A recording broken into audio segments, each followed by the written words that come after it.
క్లారిటీగా చెప్పండి. చాలా స్పష్టంగా చెప్తున్నా భయ్య. ఆఫ్ ద రికార్డ్ ఎక్కడ నాకున్నా నేనే. కొండమురళి దేనికోసం చేస్తాడు భయ? వాళ్ళదే జాగా, ఈయన పై చేసేది ఏముంది? వాళ్ళ జాగా పోయి కార్మికుల కోసం కృషి చేస్తా, వాళ్ళకి ఎంత అయినా డబ్బులు పెట్టి కొనైనా కానీ వాళ్ళు చేస్తా అంటున్నారు.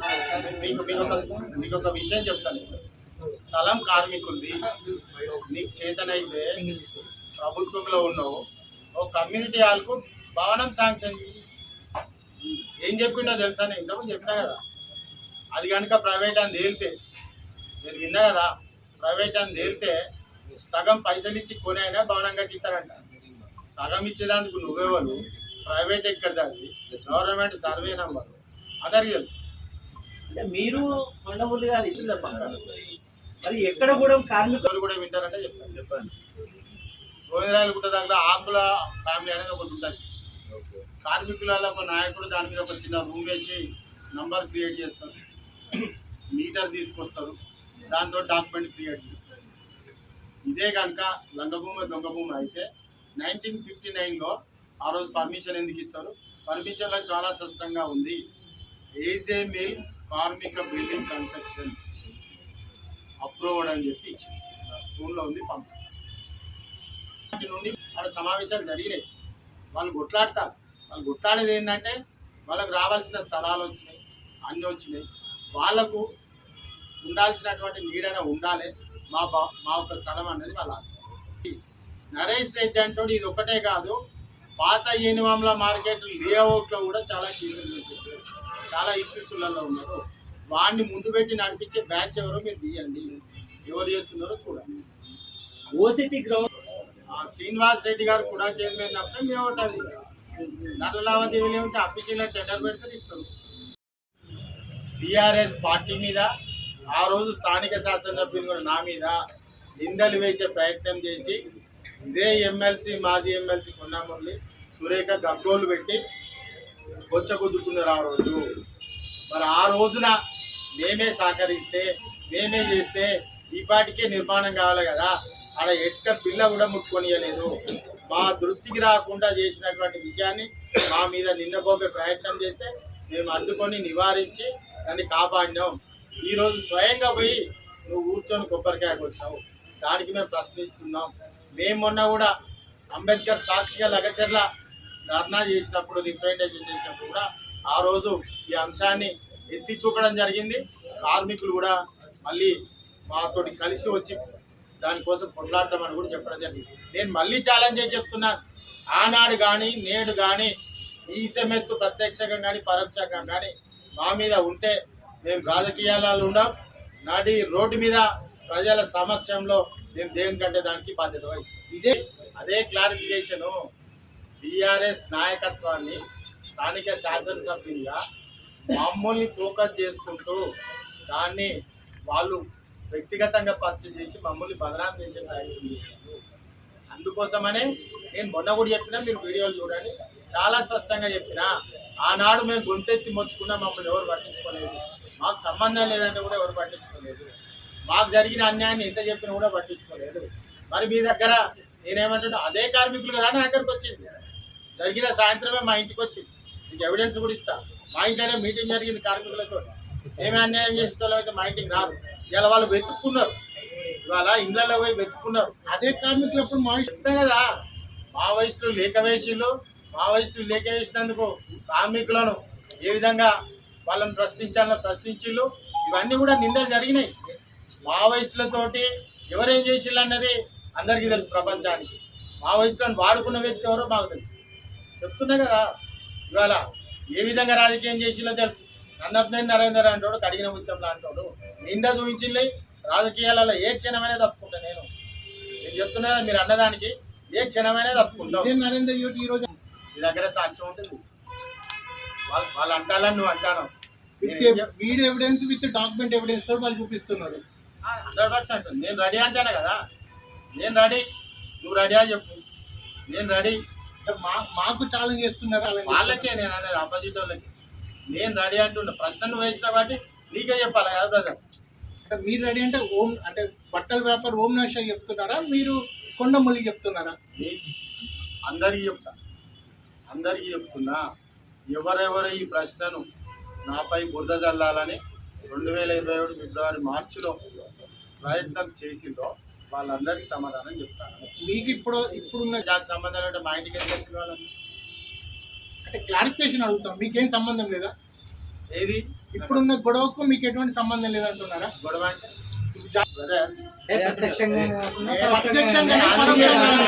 అది కూడా ప్రత్యక్షంగా పరోక్షంగా నువ్వు వీడియో అన్నావు, డాక్యుమెంట్ అన్నావు, ఏదన్నా కానీ నేను నిలబడి ఉంటా.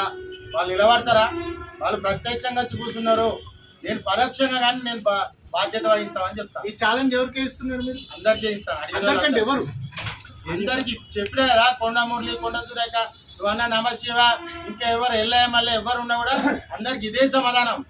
ఆ రోజు మొత్తుకున్నాం, మా నిజాయితీని స్పష్టంగా చెప్పినాం. మీరు ఎవ్వరు ప్రశ్న అడగమందుకే చెప్పినాం. మేము ఆ రోజు చెప్పినాం, ఈరోజు చెప్పినాం. నేను 5 ఏళ్ళు ఎమ్మెల్యే చేసిన, 3 ఏళ్ళు మేయర్గా చేసిన. చూపించండి ఒకటన్నా. ఓపెన్ ఛాలెంజ్ 3 సార్లు చేసినాం. ఎక్కడైనా రవ్వంతా చూపించలేండి. ఏడాది కాంగ్రెస్ ప్రభుత్వం వచ్చింది, చూపించమని. అన్న నేనేమంటున్నా అంటే, రిజిస్ట్రేషన్ ఉండడం ప్రత్యక్షంగా ఉన్నట్టు. Okay, done. లేకుంటే నేను ఒక ఫోన్ కాల్ కానీ, నా ప్రమేయం కానీ, ఇంక ఇతరత్ర ప్రమేయం కానీ, ఆఫ్తారీ కాల్ ఏది ఉన్నా నేనే బాధ్యుని, నాదే జిమ్మదారి. వెళ్ళిస్తాని మాకేం అవసరం లేదు, మీ దాన ధర్మాలు అవసరం లేదు. గతంలో మీరు ఇక్కడ 5 ఏళ్ళు చేసిండ్రు, మీరు చేసిన దానాలు తెలుసు, ధర్మాలు తెలుసు, చాలా కూడా తెలుసు. కాబట్టి అది కార్మికుల స్థలము. ఖచ్చితంగా ప్రభుత్వము దాని మీద సరైన నిర్ణయం తీసుకొని కార్మిక భవనం కట్టాలన్నది మా ప్రత్యేక డిమాండ్. మీరు భవనం కట్టకుంటే రాబోయేది మా ప్రభుత్వమే. ఖచ్చితంగా ఆ భవనాన్ని ఖచ్చితంగా కార్మిక భవనం కడతాం. ఏజే మిల్లు కార్మికుల కోసం ఖచ్చితంగా దాన్ని వారికి ఇవ్వడం జరుగుతుంది. ఎందుకు చెప్తున్నామంటే, దీంట్లో గమ్మతైన ఇంకొక విషయం పత్రికా సోదరులకు అందరికీ తెలవాలి. పోయినసారి చాలామంది కార్మికులను తీసుకెళ్ళి చాలా ఇబ్బంది పని చేసి మాటలు చెప్పాలి, మీరు ఇట్లా చెప్పాలి, అట్లా చెప్పాలి. ఇప్పుడేమో మాకు అనుకూలంగా చెప్పాలి. ఈ బెదిరింపులకు, ఈ కప్పదాటుడు పనులకు ఇక్కడ వరంగల్ తూర్పు నియోజకవర్గంలో 80% కార్మికులు ఉంటారు.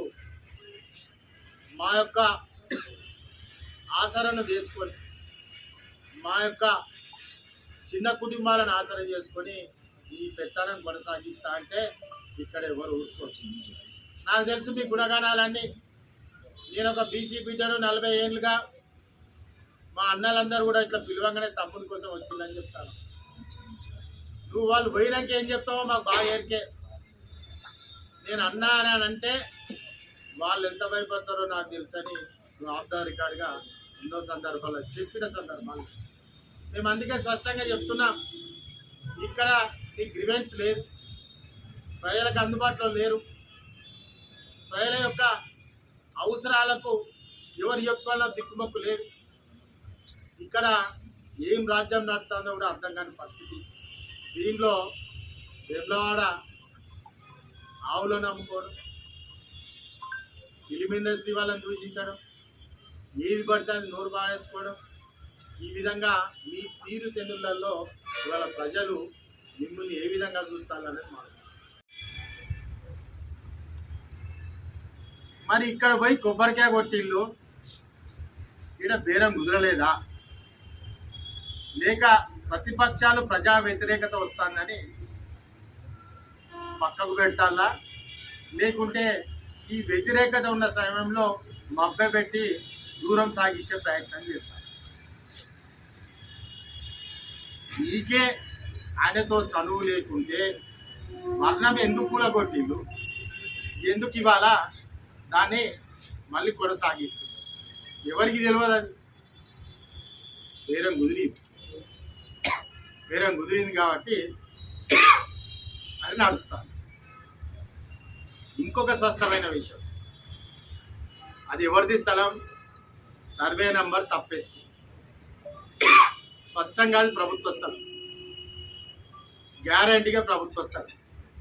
ప్రభుత్వ స్థలంలో ఆ రోజు ఆజంజాయి మిల్లుకు సర్వే నెంబర్ 90, 91, 92 3 సర్వే నెంబర్లు ఉంటాయి. ఆ చుట్టుపక్కల లక్ష్మీపురం కానీ, ఏజే మిల్లు కానీ, నీకు ఈవెన్ వెంకట్రామ కానీ అవన్నీ 3 సర్వే నెంబర్లలో ఉంటాయి. నేను కోరేది ఏంటంటే భూ కబ్జాలకు ఎవరు పాల్పడతారు, కబ్జాలు ఎవరి నాయకత్వాన జరుగుతాయి, ప్రజలు నిలదీసే వరకు విడ్రా అవుతున్నారు. ఏం సంస్కృతి ఇది? ప్రభుత్వం ఉందా లేదా? ముఖ్యమంత్రి దీన్ని పరిశీలిస్తాడా పరిశీలిస్తలేదా? రెవెన్యూ మంత్రి పరిశీలిస్తాడా పరిశీలిస్తలేదా? ఈ నియోజకవర్గంలో వాళ్ళే అన్ని చేస్తారు, వాళ్ళే సమాధానాలు చెప్తారు, వాళ్ళే మంది మీద నిందలేస్తాడు. అంటే నేను అందుకే మొదలు చెప్పాను, పుష్ప 2 కంటే గొప్పగా నటించేటువంటి ఎపిసోడ్ నడుస్తున్నదని కూడా ప్రత్యేకంగా చెప్పారు. ఫైనల్గా టీఆర్ఎస్ పార్టీ స్టాండ్ చెప్తున్నాం. అది 200% కార్మికుల యొక్క స్థలం. ఆజంజాయి మిల్లు స్థలం సుప్రీంకోర్టులో గెలిస్తే చిక్కుడు ప్రభాకర్ వాళ్ళ అడ్వకేటు కార్మిక నాయకులందరినీ కూర్చోబెట్టి వాళ్ళది ఒక 5 మెన్ కమిటీ ఉంటే ప్రభుత్వం తరఫున ప్రతినిధిగా నేను మాట్లాడి వాళ్లకు కూడా ప్లాట్లు ఇచ్చి ఇక్కడ కూడా ప్రభుత్వ కార్యాలయాన్ని ఏర్పాటు చేసి ఈ ప్రాంత ప్రజల కోసం కలెక్టర్ ఆఫీస్ తీసుకొచ్చినటువంటి చర్య